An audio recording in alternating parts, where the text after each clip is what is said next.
हे family, क्या हाल है। स्वागत है आपका सुरेंद्र राजपूत ऑफिशियल में। ये है RSCIT की सिंपल और बेस्ट क्लास नंबर 7, क्योंकि ये RSCIT की 7 नंबर क्लास है और इससे पहले आपको 6 वीडियो और मिले हैं जो कि काफ़ी ज़्यादा इंपॉर्टेंट है। और उन वीडियो पर आपके जो लाइक मिले उसके लिए धन्यवाद, और जो प्यार आपने वीडियो पर दिया है ऐसे ही देते रहें और ऐसे वीडियो पूरे देखते रहें ताकि आपकी हर चीज़ हो आसान, क्योंकि फिर आप कहोगे इतना आसान है RSCIT पास करना। और ये है वीडियो नंबर 7। इसके अलावा इस क्लास में हम सिंपल और बेस्ट तरीके से आपको समझाएंगे। तो और एक इम्पोर्टेंट बात आपके लिए कि इससे पहले हमने क्लास बनाई थी तो सबने उन क्लासों को देखा है। क्या आपने अभी तक नहीं देखा? ऐसी गलती ना करें, ज़रूर देखें RSCIT एग्ज़ाम के लिए। तो बिना किसी टाइम वेस्ट के पहला क्वेश्चन शुरू करते हैं। तो आज का हमारा फर्स्ट क्वेश्चन, निम्न में से कौन सा एक प्रकार का यूज़र अकाउंट विंडोज़ 10 में नहीं है? तो क्वेश्चन में पूछा गया है कि कौन सा यूज़र अकाउंट विंडोज़ 10 में नहीं होता है। सिंपल है क्वेश्चन। तो ऑप्शन देख लेते हैं। पहला ऑप्शन स्टैंडर्ड, दूसरा ऑप्शन आपका प्रशासक, ऑप्शन सी ए और बी दोनों, अर्थात ऊपर के ए और बी दोनों, और ऑप्शन डी इनमें से कोई नहीं। तो मैं आपको एक बात बता दूं पहले कि विंडोज़ 10 में स्टैंडर्ड और प्रशासक, जिसे एडमिनिस्टर भी कहते हैं, दोनों ही प्रकार के यूज़र अकाउंट विंडोज़ 10 में होते हैं। लेकिन क्वेश्चन में क्या पूछा गया है आपको ध्यान रखना है। ऐसे ही आपको कंफ्यूज किया जाता है हर बार RSCIT के एग्ज़ाम में, और आप गलत करते हो और आप फेल हो जाते हो। तो इसमें ध्यान से देखो, यहाँ पे पूछा कौन सा यूज़र अकाउंट विंडोज़ 10 में नहीं है। तो स्टैंडर्ड होता है, प्रशासक होता है, अर्थात ए और बी दोनों होते हैं। लेकिन इसका जो सही आंसर है वो हो जाएगा आपका ऑप्शन नंबर डी, इनमें से कोई नहीं। अब बताओ कैसे हुआ? क्योंकि इसमें पूछा गया है कौन सा यूज़र अकाउंट विंडोज़ 10 में नहीं है। ए और बी दोनों ही होते हैं, और ए और बी दोनों करेंगे तो भी दोनों हो जाएंगे, जिसकी वजह से इसका आंसर ए, बी और सी तीनों ही नहीं है। तो यस, इसका सही आंसर हो जाएगा, वो हो जाएगा आपका ऑप्शन डी, इनमें से कोई नहीं, क्योंकि ये सभी होते हैं। आज का हमारा दूसरा क्वेश्चन, सेकंड क्वेश्चन, आवश्यकता अनुसार वर्ड आर्ट को मॉडिफाई करने के लिए किस टैब का उपयोग किया जाता है? तो इसका सिंपल आंसर हो जाएगा, वो हो जाएगा आपका ऑप्शन है फॉर्मेट टैब, क्योंकि वर्ड आर्ट को मॉडिफाई करने के लिए हम फॉर्मेट टैब का उपयोग करते हैं। ये क्वेश्चन कंफ्यूज करते हैं, इसलिए इसका आंसर हम आपको सीधा बता रहे हैं। तो हमारा थर्ड क्वेश्चन है, स्लाइड लेआउट कमांड किस टैब के अंतर्गत आता है? तो सिंपल जान लेते हैं। इसका सही आंसर हो जाएगा, वो है इंसर्ट टैब, क्योंकि slide layout command insert tab के अंदर आता है। अगला क्वेश्चन है, फॉन्ट डायलॉग बॉक्स प्रदर्शित करने के लिए किस कुंजी का प्रयोग किया जाता है? तो इसमें भी हम सिंपल जान लेते हैं, ऑप्शन ए Ctrl+D। अगला क्वेश्चन है, आउटलुक माइक्रोसॉफ्ट, यहाँ पर उल्टा लिखा है तो आपको सीधा समझना है। माइक्रोसॉफ्ट आउटलुक एक्सचेंज किस प्रकार के खातों का समर्थन करता है? Option A POP3, option B IMAP, option C A और बी दोनों, और ऑप्शन डी इनमें से कोई नहीं। तो जो इसका सही आंसर है वो है ऑप्शन सी ए और बी दोनों, क्योंकि आपका माइक्रोसॉफ्ट आउटलुक एक्सचेंज दोनों ही प्रकार के खातों का समर्थन करता है। हमारा अगला क्वेश्चन है, इनमें से कौन सा एक वर्ड प्रोसेसिंग सॉफ्टवेयर है? इसका आंसर आपको पता हो तो कमेंट में बता सकते हैं। Option A MS word, option B Photoshop, option C word art, और डी कैलकुलेटर। तो आप सभी को पता ही होगा कि वर्ड प्रोसेसिंग अर्थात वर्ड का काम कौन सा सॉफ्टवेयर करता है। तो वो हो जाएगा हमारा MS वर्ड, ऑप्शन ए। तो यस, इसका सही आंसर है वो है ऑप्शन ए MS वर्ड। अगला क्वेश्चन है, एक सूत्र बनाने के लिए आप किसका उपयोग करेंगे? तो इसमें आप कंफ्यूज हो जाएंगे, इसलिए मैं इसका सीधा आंसर बता रहा हूँ, वो है ऑप्शन 3 अर्थात सी, क्योंकि एक सूत्र बनाने के लिए हम सेल वैल्यू और सेल संदर्भ में अर्थात सेल संदर्भ का प्रयोग करेंगे। चलो, एक और इंटरेस्टिंग क्वेश्चन है कि CD को फाइल कॉपी करने की प्रक्रिया इस प्रकार से जाना जाता है। सिंपल है, क्वेश्चन को एक बार फिर से पढ़ता हूँ ताकि आपको आसानी से समझ में आए। तो यहाँ पे क्या CD में फाइल कॉपी करने की प्रक्रिया को किस नाम से जाना जाता है, यही पूछा है। तो ऑप्शन ए भंडारण प्रतिलिपि, बी बर्निंग, सी प्रतिलिपि, या डी पेस्टिंग। तो इसका सही आंसर है वो है आपका ऑप्शन नंबर बी बर्निंग, क्योंकि CD हो या आपका DVD हो, आपको DVD का फुल फॉर्म पता हो तो कमेंट कर सकते हैं। आपकी CD या DVD हो, इनमें जो भी फाइल कॉपी करने की प्रक्रिया होती है उसे क्या कहा जाता है? बर्निंग कहा जाता है। तो इसका सही आंसर है ऑप्शन बी, बर्निंग। चलो सिंपल क्वेश्चन आ गया, रो और कॉलम का कटाव कहलाता है। इस क्वेश्चन को घुमा फिरा कर दिया जा सकता है और कितनी बार इसको RSCT एग्जाम में दिया गया है कि रो और कॉलम का कटाव कहलाता है टेबल, सेल, डाटा शीट।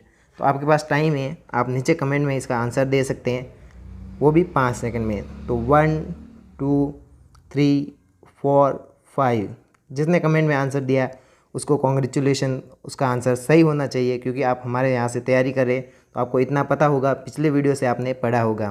तो जी हाँ, अब इसका सही आंसर क्या होना चाहिए? वो है ऑप्शन बी, सेल, क्योंकि रो और कॉलम के कटाव को क्या कहा जाता है? सेल कहा जाता है। अगला क्वेश्चन है, निम्नलिखित सभी पद स्प्रेडशीट सॉफ्टवेयर से संबंधित हैं, worksheet, cell, formula, virus detection. तो चलो नहीं समझ में आया तो क्वेश्चन को फिर से पढ़ते हैं। आप यही गलती करते हैं कि क्वेश्चन को ध्यान से नहीं पढ़ते।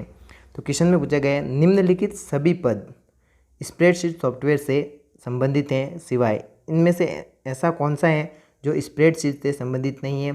तो यहाँ पे किसकी बात हो रही है? एक्सेल की, EXCEL। अगर गलत हो तो आप कमेंट कर सकते हैं।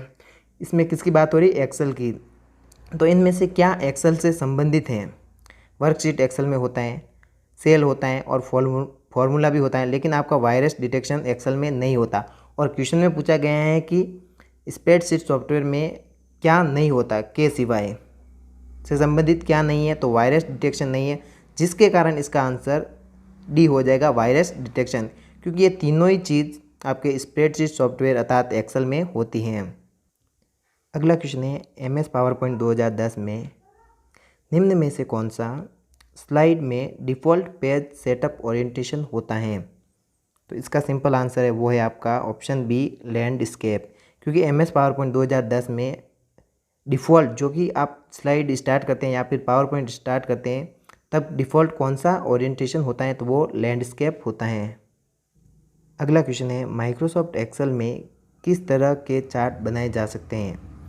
तो चलो कंफ्यूज नहीं करते हैं, आपको आंसर बता देते हैं। तो माइक्रोसॉफ्ट एक्सेल में आप बार चार्ट, रेखीय ग्राफ और पाई चार्ट, तीनों ही प्रकार के चार्ट आप एक्सेल में बना सकते हैं। अगला क्वेश्चन है, न्यूमेरिकल और स्टैटिकल कैलकुलेशन करने के लिए निम्नलिखित में से कौन सा एप्लीकेशन सर्वाधिक उपयुक्त होगा? सिंपल बात है, इसमें कैलकुलेशन की बात है ये, अर्थात कैलकुलेटर जैसी चीज़। इसका मतलब क्या होगा आपका?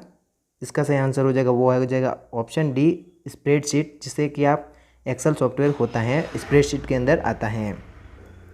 हमारा अगला क्वेश्चन है, MS एक्सेल में ABS प्रकार्य प्रयुक्त हैं। तो इसका सही आंसर है, वो है ऑप्शन ए, किसी संख्या का निरपेक्ष मान हेतु। अगला क्वेश्चन है, मुख्य एडिटिंग व्यू है। तो इसका सही आंसर है, वो है आपका ऑप्शन बी, नॉर्मल व्यू, क्योंकि मुख्य एडिटिंग व्यू नॉर्मल व्यू होता है। अगला क्वेश्चन है, एक ऐसी फाइल है जो रेडी टू यूज़ के रूप में एप्लीकेशन द्वारा प्रदान की जाती है। चलो इंटरेस्टिंग क्वेश्चन आया आपका। ए शीट, बी टेम्पलेट्स, सी बुक या फिर डी ऊपर के सभी? तो आपको कमेंट में बताना है कि इसका आंसर क्या है। चलो 1 2 3 5 करते हैं। 1 2 3 4 5। तो कमेंट वालों को कॉन्ग्रेचुलेशन, जिनने इसका आंसर दिया है कि ABCD में से क्या है। तो इसका सही आंसर है, वो है टेम्पलेट्स। तो ये सिंपल क्वेश्चन है कि रेडी टू यूज़, जहाँ पर भी ये वर्ड आए वहाँ पे आपको टेम्पलेट करना है, इसके अलावा कुछ और नहीं करना है। अगला क्वेश्चन है, वर्ड वर्ब का क्या अर्थ है? तो सिंपल आंसर दे देते हैं, कन्फ्यूज नहीं करते। इसका सही आंसर है ऑप्शन सी, टेक्स्ट का स्वतः अगली लाइन में पहुंचना। वर्ड वर्ब का अर्थ होगा टेक्स्ट का स्वतः अगली लाइन में पहुंचना।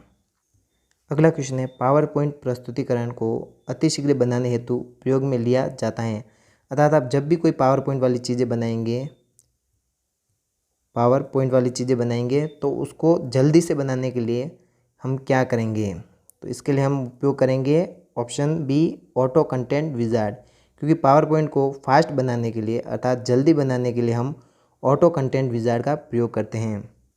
अगला प्रश्न है, एक पावर पॉइंट शो में निम्न में से कौन से फाइल फॉर्मेट ऐड किया जा सकता है? अर्थात हम पावर पॉइंट बनाते समय किस फाइल फॉर्मेट का उपयोग कर सकते हैं? Option A JPG, B GIF, C WAV या डी उपरोक्त सभी।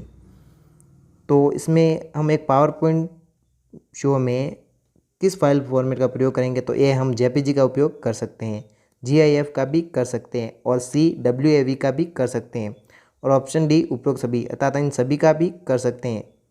तो यस, इसका जो आंसर सही हो जाएगा वो हो जाएगा आपका ऑप्शन नंबर डी उपरोक्त सभी, क्योंकि हम जेपीजी, जीआईएफ और डब्ल्यूएवी तीनों ही फाइल फॉर्मेट का प्रयोग पावर पॉइंट शो में कर सकते हैं फाइल फॉर्मेट के रूप में।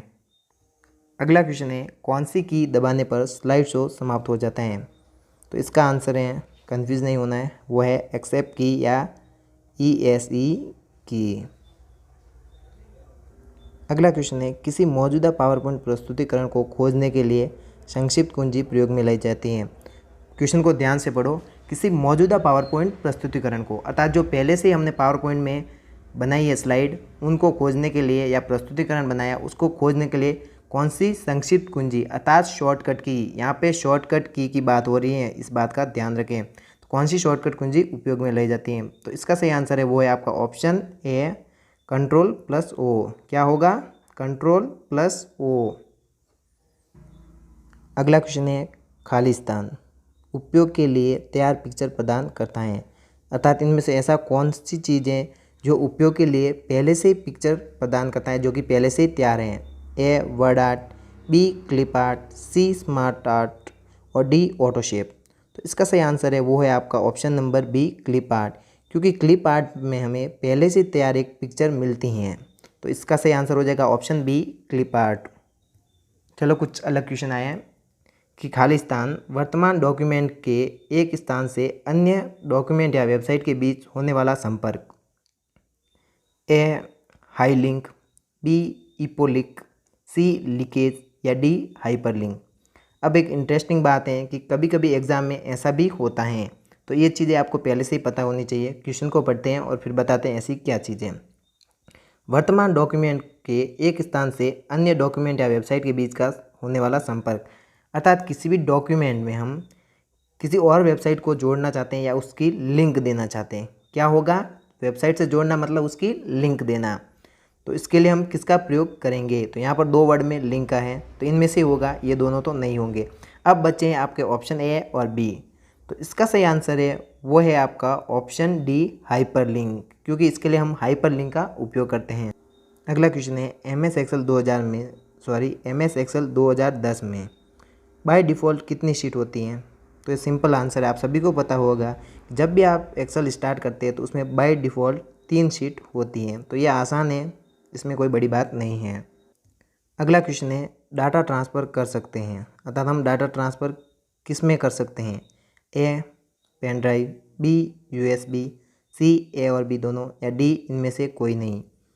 तो हम डाटा ट्रांसफ़र पेन ड्राइव में कर सकते हैं, USB में कर सकते हैं, इनमें से कोई नहीं। तो इसका आंसर नहीं होगा, क्योंकि हम डाटा ट्रांसफ़र पेन ड्राइव और USB दोनों में ही कर सकते हैं। तो इसका सही आंसर है वो है आपका ऑप्शन नंबर सी ए और बी दोनों, क्योंकि डाटा ट्रांसफ़र हम ए पेन ड्राइव में और बी USB दोनों में ही कर सकते हैं। अगला क्वेश्चन है, स्प्लिट विंडो ऑप्शन एक्सेल के किस टैब में आता है? तो ये ऑप्शन आपके व्यू टैब में आता है। कौन से टैब में आता है? व्यू टैब में। अगला क्वेश्चन है, एक्सेल में शीट का डिफ़ॉल्ट व्यू होता है। तो एक्सेल में शीट का डिफ़ॉल्ट व्यू होता है वो होता है नॉर्मल।